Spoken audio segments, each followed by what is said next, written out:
আরে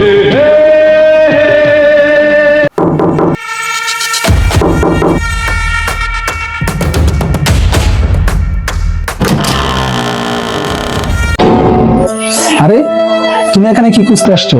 আমি এখানে আসছি, আমাদের কয়েক মাস ডিভোর্স হয়ে যাবে তো, তাই আমার কিছু জিনিসপত্র আছে, এগুলো আমি নিতে আসছি। ঠিক আছে, যাও নিয়ে যাবো।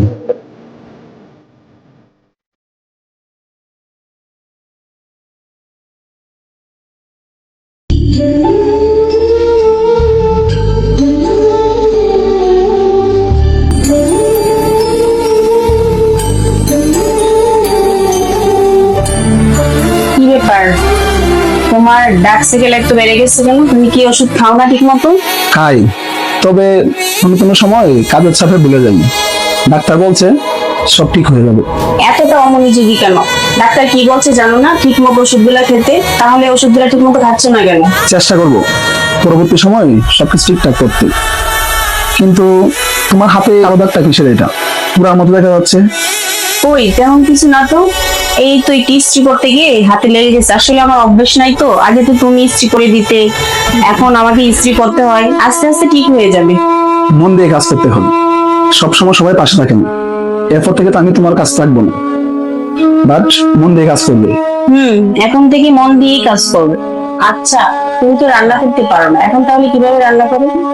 ইউটিউব দেখে যতটুকু পারি এতটুকু রান্না করি। আদা সিদ্ধ খাই, আর একটু সময় তো লাগবেই। আচ্ছা ঠিক আছে, শিখে যাবে। আমার কাপড় গোছানো হয়ে গেছে, এখন তাহলে আমি আসি। ঠিক আছে, তারপরে যদি কোনো কিছু মনে থাকে তাহলে আমাকে একটা ফোন দিও, আমি পাঠিয়ে দেবো।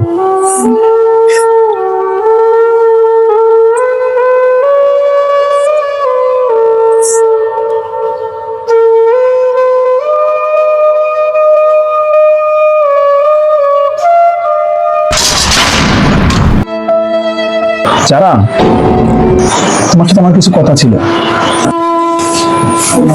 বলো। হ্যাঁ, আমি নিয়মিত ওষুধ খাই না, খাবার রান্না করতে পারি না। যেদিন থেকে তুমি এই বাড়ি থেকে চলে গেছো সেদিন থেকে এই বাড়িটা আমার কাছে একটা জুজোরখানা মনে হয়। আমি আর পারতেছি না তোমার কাছে থাকতে। আমার না খুব মনে পড়ে সেই স্মৃতিগুলা, ছোট ছোট কেয়ারিং, ছোট ছোট ভালোবাসা, তোমার শাসন, এগুলো আমি ভীষণ ভীষণ মিস করি। আমি তোমাকে ছাড়া আর থাকতে পারতেছি না।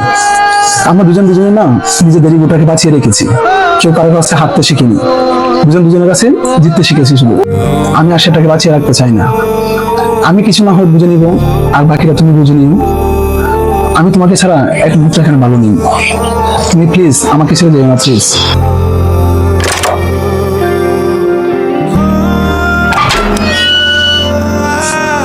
কি ব্যাপার, তোমার কিছু রয়ে গেছে? রয়ে গেছে। কি রয়ে গেছে তোমার? রয়ে গেছে তুমি। হ্যাঁ, তুমি রয়ে গেছে।